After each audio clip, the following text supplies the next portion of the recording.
है अंधेरी राह पर दीपक जलाना कब मना है। नमस्कार फ्रेंड, मैं सरिता ठाकुर स्वागत करती हूँ अपने यूट्यूब चैनल आयुर्वेदिक ज्ञानवर्धक में। तो कैसे हैं फ्रेंड्स, उम्मीद करती हूँ कि आप सब अच्छे होंगे और मैं भी एकदम अच्छी हूँ। फ्रेंड्स, मैं आपको कुछ आज ऐसी चीज़ बताने जा रही हूँ, जैसे आपने सुना होगा कि अधकपारी यानी आधा कपार, जैसे कि आधे सिर में दर्द होना, उसको कहते हैं अधकपारी। बहुत सारे लोगों के आधे सिर में दर्द होता है और उनको समझ नहीं आता है क्या हो गया है क्या नहीं हुआ है, और इसका कोई इलाज भी नहीं है और यह मंत्रों के द्वारा ठीक होता है। जो मुझे आता है, मैं कई लोगों की अधकपारी भी मैंने ठीक करी है। तो मैंने सोचा ये चीज़ आपके साथ भी शेयर किया जाए। पहले के प्राचीन काल में आप देखे होंगे, जैसे सांप काट लेता था या बिच्छू काट लेता था तो वो मंत्रों के द्वारा ठीक किया जाता था। पहले के टाइम पे लोग ज़्यादातर अगर किसी को सांप काट लिया, बिच्छू काट लिया तो वो झाड़ा फूकी करवा के ही ठीक होते थे। अब तो जो है लोग डॉक्टर के पास जाते हैं, और लेकिन अब मैं ये भी नहीं कहूँगी हाँ मंत्रों के द्वारा जो है अब ठीक कर लेंगे लोग, क्योंकि अब लोग जो है, पहले लोग किसी की भी सेवा निस्वार्थ भाव से करते थे, लेकिन अब वो टाइम नहीं है। लोग पैसे के पीछे भागते हैं, पैसे लेकर के करते हैं। तो ठीक भी अपने हिसाब से अगर लोग डॉक्टर के पास, लेकिन हाँ जो चीज़ मुझे पता है वो मैं आपके साथ शेयर करती हूँ। तो फ्रेंड्स, ये चीज़ हमने अपनी मम्मी से सीखा है। हमारी मम्मी को सांप काट लेता था तो वो भी झाड़ना जैसे कि आता था उनको, उसका भी मंत्र आता था। बिच्छू काटने का मंत्र आता था, दतैया काटती है, मधुमक्खी काटती है तो उसका भी मंत्र उनको आता था। तो हमारे यहाँ चाहे रात के कभी कभी 1 बजे 2 बजे भी लोग आ जाते झाड़ा फूकी कराने, तो उनको उठ के करना पड़ता था। तो मैं ज़्यादा कुछ चीज़ें तो उनसे नहीं सीख पाई जो है, लेकिन हाँ जो चीज़ मुझे आता है वो मैं आपके साथ शेयर करूँगी। क्योंकि जैसे अब मुझे कष्ट, मम्मी तो अब नहीं है, तो मुझे ये चीज़ कष्ट होता है कि काश मैं उनसे ये सारी चीज़ें सीख लेती। लेकिन हाँ जो मैंने सीखा है वो मैं आपके साथ शेयर करूँगी। इसलिए करूँगी कि जैसे मान लो कभी मैं नहीं हूँ और लोगों को दिक्कतें तो होती ही हैं, हर चीज़ की, कभी किसी चीज़ की कभी किसी चीज़ की दिक्कतें होती हैं। तो जो है आप जो है अपना जो दिक्कतें हैं उसका आसानी से आप खुद स्वयं इलाज कर सको और भी लोगों का इलाज कर सको। ये चैनल आपके लिए है, आपके परिवार के लिए है, पूरे संसार के लिए, पूरी दुनिया के लिए, कि लोगों के हित के लिए है, कि सबका भला हो, किसी को कोई दिक्कत ना हो। तो फ्रेंड्स, अगर मान लो जैसे किसी को सांप काट लेता है तो सबसे पहले क्या करना चाहिए। अगर सांप काट लिया तो जिस जगह पे काटा है, जैसे पैर में काट लिया है, हाथ में काट लिया, उंगली में काट लिया है, तो सबसे पहले ये काम करना चाहिए कि एक मतलब कोई रस्सी हो, पतली रस्सी हो या कोई कपड़ा फाड़ के, कुछ भी जो आपको तुरंत मिल जाए, ले करके उस जगह को ऐसे बांध देना चाहिए। उससे क्या होता है, उससे ये होता है कि जो सांप काटता है तो जो विष होता है ना, वो क्या तुरंत नसों के द्वारा पूरे शरीर में फैल जाता है। और हम अगर उसको जो है तुरंत जैसे बांध देते हैं ना, तो वो उसी जगह पे रुका रहता है। उसी जगह पे, जैसे मान लो यहाँ काट लिया, वो कहीं काट लिया, तो उसको हमने बांध दिया तो वो उसी इतनी ही दूर में ऐसे रुका रहेगा। और टाइट बांधना है कि वो खून का जो सर्कुलेशन है, जो रफ्तार है, वो और दूर तक ना फैल पाए। चाहे बिच्छू डंक मार दे या सांप काट ले, कुछ भी, तो आपको तुरंत ये पहला काम तुरंत करना है कि जो है उसको ऐसे टाइट जो है लेके किसी रस्सी से, कपड़े से उसको टाइट बांध देना है और उसके बाद तुरंत डॉक्टर के पास ले जाना है। क्योंकि मैं ये नहीं कहूँगी कि आप जो है उसको झाड़ा फूकी कराओ, क्योंकि पहले का ज़माना अब नहीं है। बहुत कम ही लोग हैं जो निस्वार्थ भाव से किसी की सेवा करते हैं, बाकी लोग सब पैसे के लिए ही करते हैं। तो आपको डॉक्टर के पास ले जाना है। अगर बिच्छू काट लिया है तो तुरंत बांधना है, और उसके बाद उस पर क्या है, आलू को सिलबट्टे पे पीस करके उसको उस जगह पे लगाना है। बिच्छू के काटने पर आलू क्या होता है, वो ठंडा होता है, क्या कहते हैं जो है, तो आलू को का पीस के उस जगह पे लगाना। अगर बिच्छू काट लेता है, जैसे मान लो यहाँ उंगली में काट लिया है, तो यहाँ क्या है, तुरंत आलू पीसो और उसको इस जगह पे लगा दो और ये बांध दो। उसके बाद आपको मतलब काफ़ी बहुत राहत मिल जाती है अगर आलू आप लगाते हैं। फिर उसके बाद डॉक्टर के पास ले जाओ, या अगर कोई झाड़ा फूकी कर रहा हो, आपकी जानकारी में है हाँ वो अच्छा झाड़ देते हैं, झाड़ने से ठीक हो जाता है, तो वहाँ ज़रूर ले जाओ।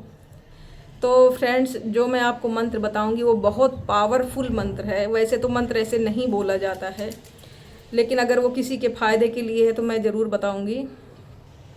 वो बहुत पावरफुल मंत्र है। जैसे कि ये अधकपारी होती है, क्या है गांव में लोग आप अगर देखे होंगे, या आपके जो मम्मी हैं या पुराने लोग हैं वो शायद जानते भी होंगे। तो अधकपारी कैसे झाड़ा जाता है, जैसे घर होता है, आधा कच्चा घर हो, मतलब कच्चा घर होता था पहले के टाइम पे, तो आधा बना है आधा गिरा है, तो उसको मतलब आधे घर की मिट्टी ले करके उसके बाद अधकपारी झाड़ा जाता था। लेकिन अब कच्चा घर तो मिलता नहीं है, तो अब क्या है, आपको लेना है थोड़ी सी मिट्टी। और ये झाड़ा कब जाता है, सुबह के टाइम में एकदम जैसे जब सुबह सुबह थोड़ा सा हल्का उजाला रहता है और अंधेरा ही रहता है तभी अधकपारी झाड़ी जाती है, या शाम को जब गदा बेला होता है, गोधरिया जिसको कहते हैं, गोधरिया हो जाती है, तब अधकपारी झाड़ी जाती है। तो अधकपारी किस तरह से झाड़ी जाती है मैं आपको, तो पहले के टाइम पे क्या है, आपको पता ही होगा कि पहले जो है आयुर्वेदिक तरीके से इलाज होता था। हर चीज़ का मतलब इलाज, जैसे आप ये भी जानते होंगे, अगर जब दवा नहीं काम करती है तो वहाँ दुआ का प्रयोग किया जाता है। कहने का ये मतलब है कि हम डॉक्टर के पास भी कभी कभी जाते हैं और वहाँ से भी हमें ऐसे लगता है कि हाँ डॉक्टर भी हाथ जोड़ रहा है कि भाई ये हमसे नहीं हो पा रहा है, आप एक बार भगवान को याद कर लो। तो वही कभी कभी ऐसे काम होते हैं ना, हम उसमें कितने भी पैसे खर्च कर देते हैं नहीं होता, लेकिन अगर भगवान को याद कर, किसी के लिए दुआ कर देते हैं ना, तब भी वो काम आसानी से हो जाता है। और मंत्रों में तो इतना पावर होता है फ्रेंड्स कि नज़र का मंत्र होता है, सांप काटने का मंत्र, बिच्छू काटने का मंत्र, और अधकपारी झाड़ने का मंत्र, और बहुत सारे मंत्र होते हैं। जैसे कि आप देखते हैं पूजा पाठ भी होता है, कितने मंत्रों का उच्चारण होता है। हाँ, मंत्र तो बहुत सारे हैं कि हम जो चीज़ चाहते हैं वो हम मंत्रों के द्वारा कर सकते हैं। तो जो जानकारी है मैं वो आपको मैं बता रही हूँ। तो आपको अधकपारी किस तरह से झाड़, फ्रेंड्स ये है अधकपारी का मंत्र। वैसे मंत्र तो जैसे दिवाली के दिन किसी को बताना चाहिए, लेकिन मैं आपके भले के लिए, संसार के भले के लिए, लोगों का हित हो, लोगों का कल्याण हो, उसके लिए मैं ये मंत्र जो है आज दोहरा रही हूँ। तो आपको क्या करना है, इस तरह से जो है, जैसे अगर अधकपारी का मतलब आधे सिर में दर्द होता है, आधे सिर में नहीं होता है, और लेकिन दर्द इतना ज़्यादा होता है कि लोगों के बुखार तक आ जाता है, उनको समझ ही नहीं आता कि आखिर हमें हुआ क्या है। बस वो ये बताते हैं हमारी इस साइड दर्द हो या इस साइड दर्द हो, आधे सिर में दर्द हो रहा है। तो मैं आपको बता रही हूँ कि अगर आपके अधकपारी की दिक्कत है तो आप किस तरह से अधकपारी ठीक कर सकते हैं, आप दूसरों की किस तरह से ठीक कर सकते हैं, और अपनी भी किस तरह से ठीक कर सकते हैं। तो जो मैं मंत्र बोलने जा रही हूँ आपको ध्यान से सुनना। आपको इस तरह से ऐसे पकड़ना है सिर को, ऐसे ध्यान से देखो, ये उंगली है, इधर का भी ऐसे दबाना है, और इधर का भी ऐसे दबाना, मतलब इधर का भी दबाना है आपको और इधर का भी दबाना है। किस तरह से दबाना, इस तरह से दबाना है, ऐसे पकड़ के।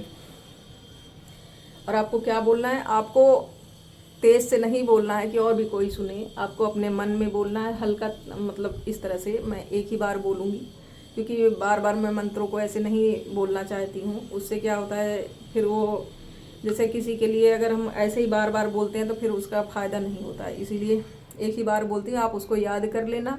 जब आपको अधकपारी की दिक्कत हो तो आप इस तरह से आप झाड़ सकते हैं, ऐसे दबाना है और इसको धीरे धीरे।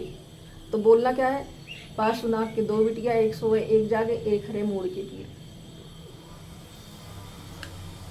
इस तरह से आपको 5 बार, 7 बार, 11 बार इस तरह से इस मंत्र को बोलना है। और यहाँ से ऐसे पकड़ना है, धीरे धीरे धीरे धीरे ऐसे ऐसे ऐसे ऐसे ऐसे ऐसे ऐसे ला करके ऐसे करना है मंत्र को बोलते हुए। फिर यहाँ से पकड़ना है, फिर धीरे धीरे धीरे धीरे धीरे धीरे ऐसे कर करके ऐसे ला के यहाँ छोड़ना है और ऐसे बोलना है मंत्र को। तो फ्रेंड्स आप देखोगे कि अगर कितना भी कई साल की भी दिक्कत है, जैसे कई साल से आप अधकपारी से परेशान हैं, तो ये आप 1 दिन करोगे तभी आपको तुरंत आराम हो जाएगा। और अगर आपका बहुत जैसे 4 साल 5 साल का, क्योंकि हमें जानकारी होती नहीं, हम परेशान होते हैं, अच्छा ये सब चीज़ें कोई इतनी बारीकी से आपको बताएगा भी नहीं।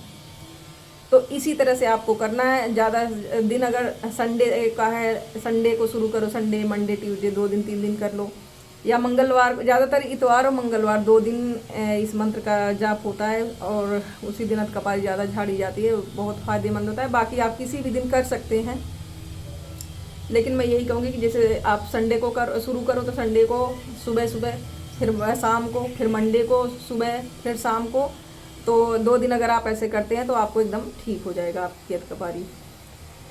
तो फ्रेंड्स, उम्मीद करती हूँ कि आपको ये हमारी वीडियो अच्छी लगी हो। आप अगर कुछ सीखे हुए होंगे तो कुछ तो ज़रूर सीखा होगा। तो अगर सीखे हैं तो जो है हमारे चैनल को सब्सक्राइब कीजिए और लाइक कीजिए और एक प्यारा सा कमेंट करना मत भूलिए। हाइक भी कर दीजिए और दोस्तों को शेयर भी कर दीजिएगा।